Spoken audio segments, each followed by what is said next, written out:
Zella here again for Small Business Digest. I've had a few bad bosses in my time. Uh, they have sure been detrimental to the company, Mhm. been detrimental to me and the people around them. Of course, they'll never say that they were bad bosses. In fact, a couple of them have just gotten awards for being good bosses. But then again, to quote Harry Truman, I didn't give it to him. Anyway, Tamica Spears is here to join us. She has a new book coming out, but she helps small businesses figure out how to do things better, and Mhm. particularly when they have big bosses. But before I ask my question, Tamika, tell us a little bit about your background, a little bit Okay. about your company, and finally a website. Okay. So a bit about me. I have been in human resources for 20 something years. I always age myself when I say that, but it's been a while. And I've been lucky enough to be able to be in the different facets of HR, from payroll to benefits to employee relations, organizational development, leadership development. So I've been able to really kind of grow with the industry. And I've been able to see some of the changes in the industry as well, moving from more compliance driven activities to value added activities that really get to the heart of what the business needs. And because of that, I was also able to go to school for coaching and become an executive coach. And that was really important to me because I was able to see how leaders are able to grow and develop with coaching a lot better than they are when you just kind of tell them what to do. And that was about 6 years ago that I did went to coaching school. And since then I've been doing executive coaching and my business Sears coaching. I was really ingenious with the naming there. So with Sears coaching, I do HR consulting, executive coaching, and leadership development.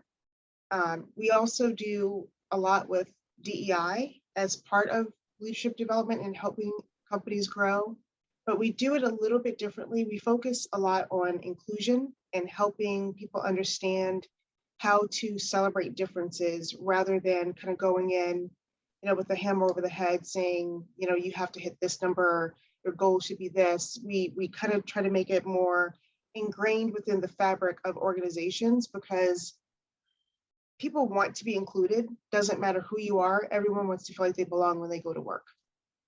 Okay, and your website? It is searscoaching.com. Okay.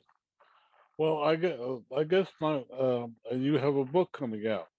I do. I do have a book coming out. So I have a book coming out at the end of the month, and it is called How to Tell If You're an A-Hole Boss.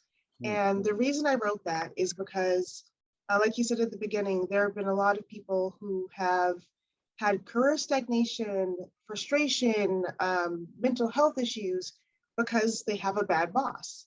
And a lot of times the bad boss doesn't even realize that they are a bad boss.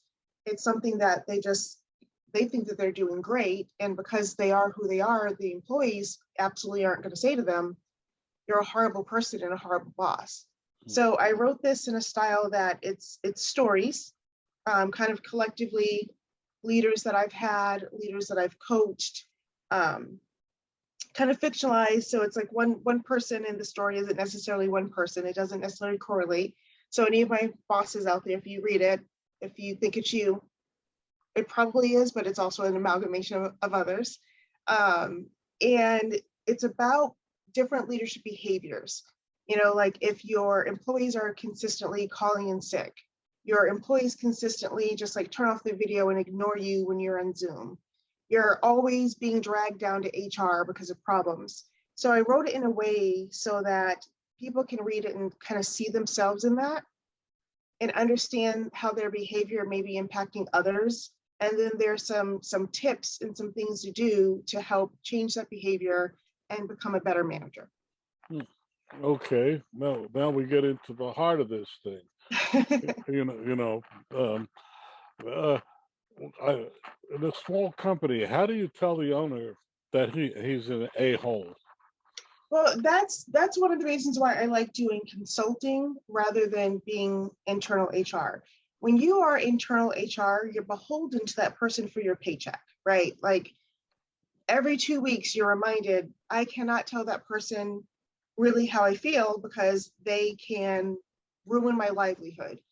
And that's one of the biggest problems I think with HR is we are, as HR professionals, we're tracked with kind of keeping the business on track, but there's that one person that always has the ability to say, you're out of here.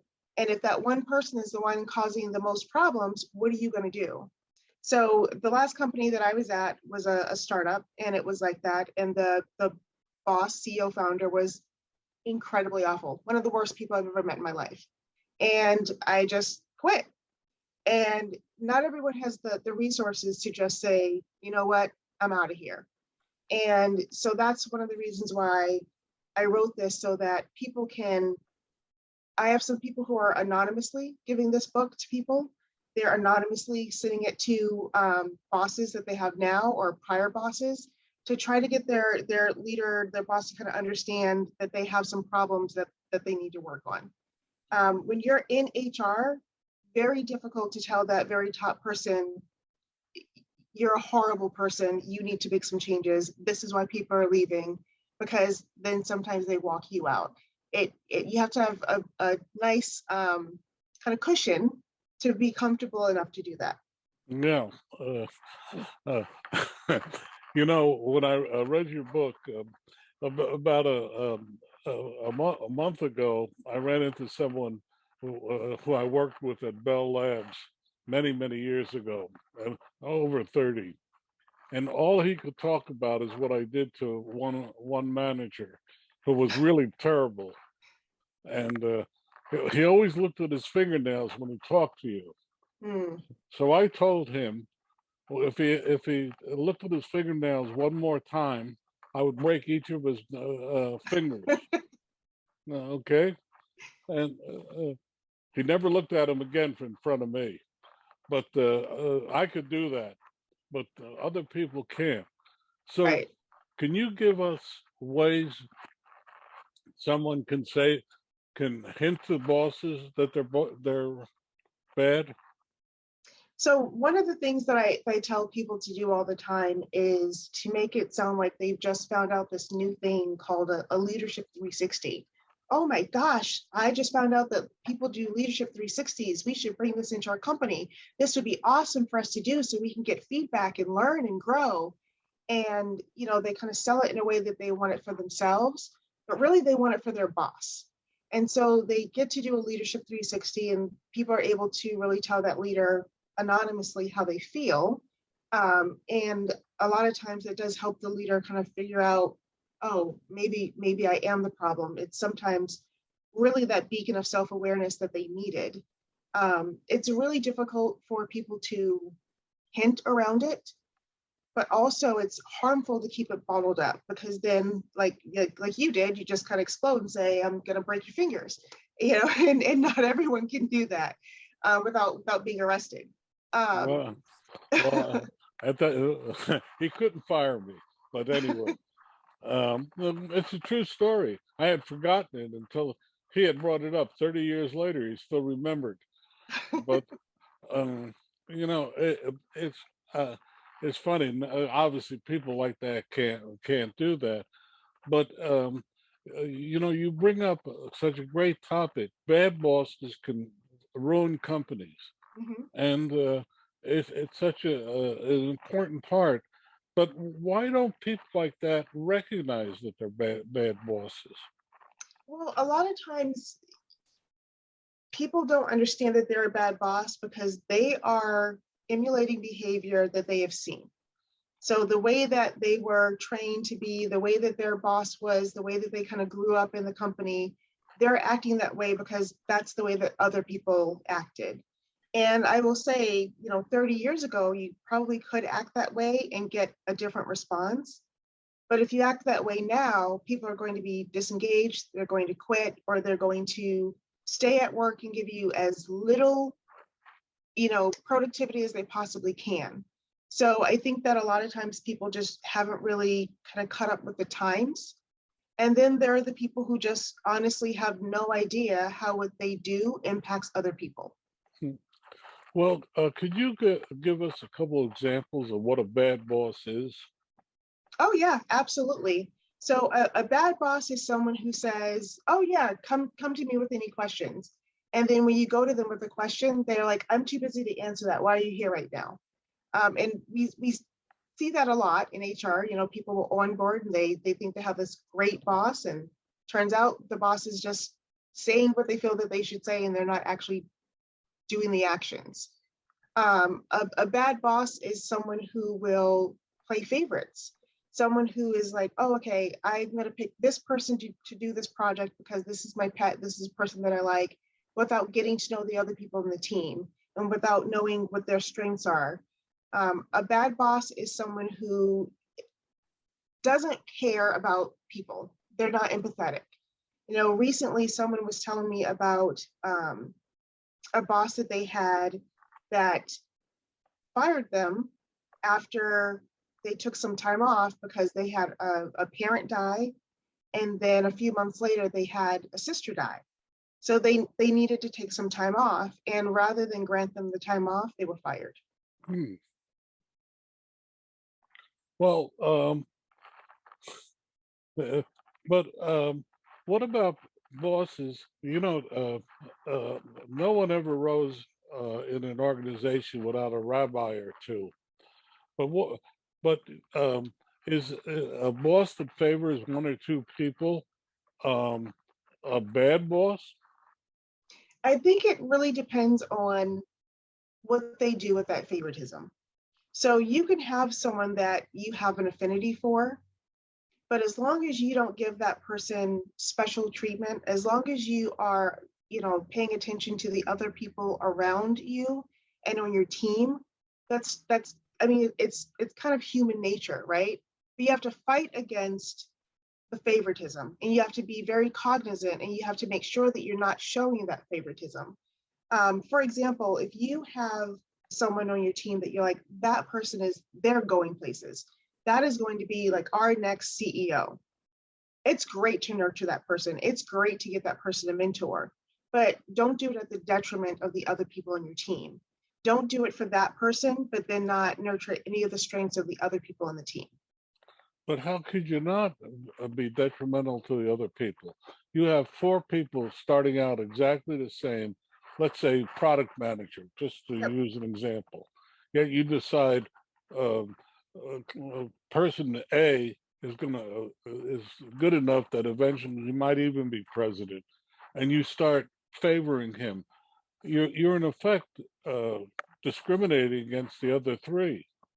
So you can have a favorite, but like I said, you can't make that actionable. So if you say this person is awesome, this person's going to be the next great person, you can't give them all of the great projects. You can't give them all of the projects that are going to give them exposure. You have to spread that around. You can know in the back of your head, this person is great.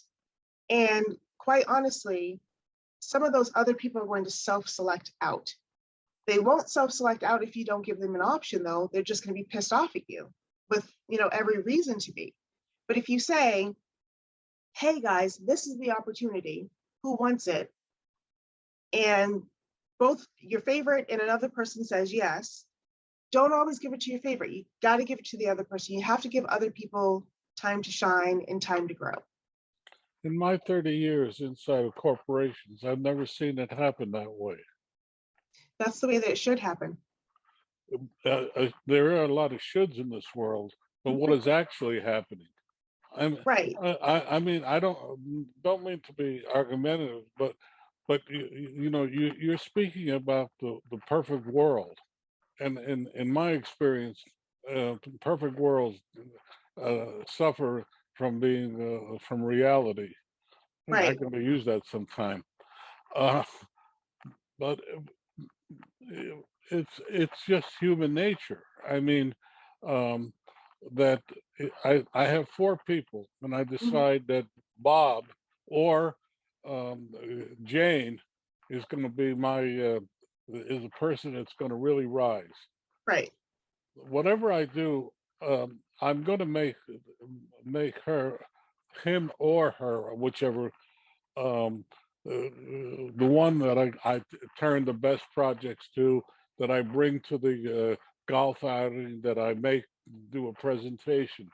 I mean, I've seen that happen so many Mhm. times.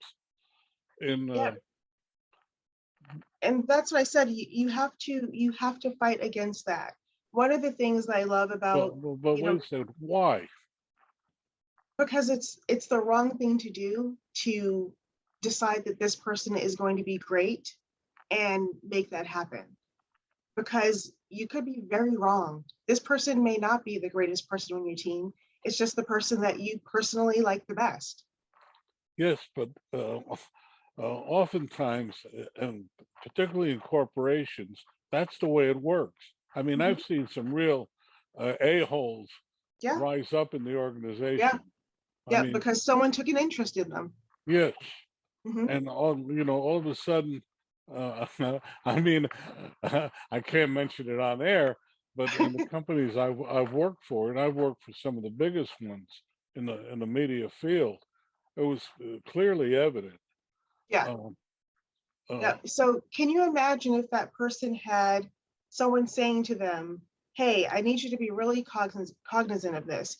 You gave Bob that last sweet project, so Bob doesn't get this next one. Who else are you going to give it to?" If that person had someone saying to them, "What are the strengths of everyone on your team, not just Bob?" So it's hard to, and it's definitely hard to do on your own. And it's not something that people do naturally. People naturally have favorites, they just do. But if you are using technology, you're using all of the tools that you have around you, it's something that you can combat. But again, it's the same as working remote, right? It's not natural to a lot of people. You have to work towards it. It's something that you have to fight for. And I think organizations that have leaders that do fight for that are better organizations for it, because they have happier employees. Happier employees are more productive employees, and they don't have people feeling like they don't belong or that they're less than other people. um, I'm sure everyone has been on a team where they're not the favorite, and that's an awful feeling. I agree, but let's go a step a different way into today's world. What has happened is people have told me, people, if you have a choice between working at home or working in the office, the smart thing to do is work in the office, because he who is close to the king Right. prospers, and it's pretty evident from today's world that that's happening, So, from the feedback we're getting right. from our I try to remind employees that technology is their friend. So the same way that you and I are having this conversation, have conversations with your boss. If you used to stop by your boss's office in the morning to chat with coffee, call your boss in the morning with your coffee and say, "Hey, you got your coffee? What's going on with you today?" I really do think that not seeing someone in person is not an excuse for not getting your career goals up to snuff, and for having a leader say that they don't know people. It does take extra effort. Absolutely, it takes extra effort. But if someone does that, they're still going to shine. They're still going to be showing up, but they're showing up digitally. have you seen it? See, you're right, but the ancillary evidence we're hearing, again, we get a lot of feedback Mhm. from various people, is that not the case. That it's clearly evident, that those that return to the office, as close to it as possible, um, seem to be benefiting in terms of promotion. And sometimes it's because it's proximity, and that's why I said you have to, as the employee, if they're not going out of their way to show up, a lot of times the leader isn't going to go out of their way to make themselves known to that employee. um, Messaging apps, video calls, just regular calls, you have to increase that. You have to do more than you did before. You have to make sure that you are still active in that person's life, so that when something comes up, they do think of you. someone comes into the office and they're like, oh, I need you to do X, Y, and Z.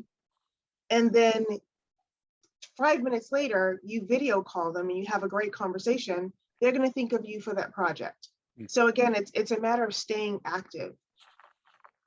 We have a few minutes left. I'd like to ask you one more.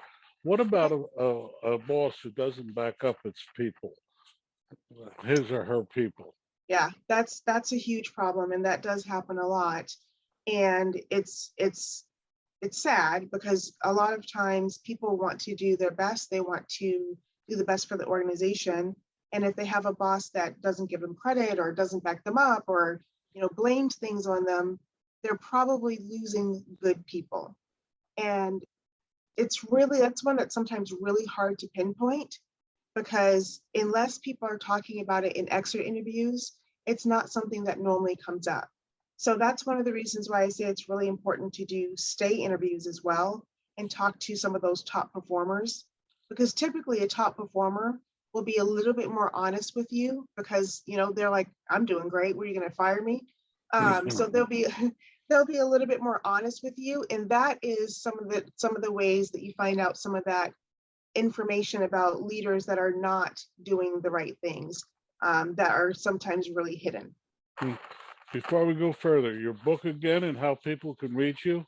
Yes. So my book is How to Tell If You're an A-Hole Boss, and people can reach me at searscoaching.com. Spell out Sears Coaching for that. Yep. It's www.searscoaching.com. Okay. Say it slower. This is radio. This is the video. searscoaching.com. Okay. Well, we have just a few minutes left. I could go on hours with you because this is a subject close to my heart. Yeah. But what are 2 or 3 things that you'd like to leave our audience with today? So I would like for the audience to know that if you are suffering through a bad boss, you're not alone. It does happen a lot, and it's not your fault. And there isn't a whole lot that the employee can do other than, like you said, give hints or try to get them some help through HR or something like that. But if you have a bad HR team, you're kind of at a loss. And again, that's somewhat fueling the great resignation, right? People that are like, I don't have to deal with this anymore. So if you do have a bad boss, do what you can to hold on to your own mental strength and hold on to your own well-being, and let someone know that they're a bad boss. And if you don't get the right kind of answer, leave. There are other jobs out there. That is my advice to people with bad bosses. You don't have to take it. And I guess for the bad bosses, what I would like to say is, if you have people that are leaving in droves, the problem is probably you, not the people that are leaving. And so pay attention to what your people are saying, pay attention to what they're doing, and look in the mirror. I'm being argumentative, but I just have to say this. I've seen bosses that would never recognize it when they've been told, what do you do with that kind of boss? I guess you're saying leave. Leave. And quite honestly, I think that there are a lot of people right now that are in leadership roles in organizations that have no business being in leadership roles. And so a lot of those executive teams need to really think, are we doing right by our people by keeping these people in leadership roles and making tough decisions? If you have a sales manager who is doing great, but they keep turning salespeople, you're probably losing more money onboarding people and losing them than you are with that sales manager, bringing in the revenue. Okay. Tamica Spears, thank you so much. It's been a real pleasure. We could go on and on. You've got a great book. Yeah, and you keep saying you're being argumentative. I'm like, I love it. I love a good debate.